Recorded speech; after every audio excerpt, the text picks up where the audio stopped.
One of the things I like to do is with the polyurethane is I'll set it in a little bowl with hot water in it and stir it. You don't want to shake polyurethane, but I'll stir it, and what the hot water tends to do is thin it out so it goes on smoother and you see less brush strokes. And a fiberglass door, that's not the same as doing like an antique tabletop where that's more important, but I've just gotten used to doing it that way. The inside panels are done. You always got to be careful, and sometimes I lay the doors flat.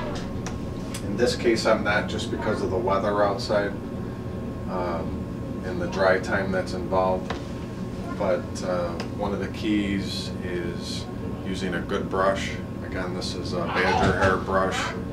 It's natural, about $35 at a specialty store.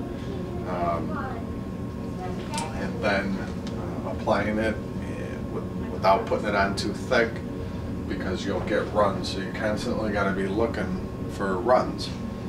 The positive of polyurethane is that it's a nice hard finish.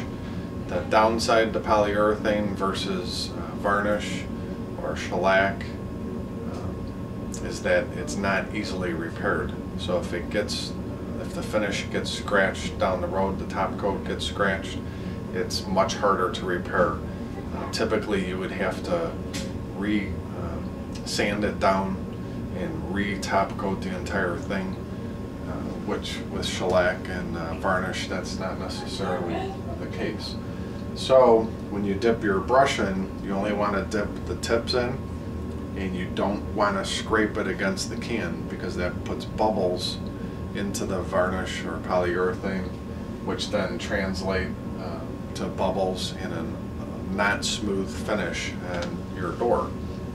And the same is true when you're brushing it on. You don't want to overbrush and put too much pressure on the brush, because that'll create bubbles in the finish, and you can actually see when you're pressing down on the brush if bubbles and polyurethane are oozing out the backside of the brush. You're applying too much pressure. There's a way of what's called tipping off. So generally you want to go on with a 45-degree angle, and then to get that smooth finish and eliminate the bubbles, you go even straight across like that, and basically you're tipping off the brush tips and getting rid of those bubbles.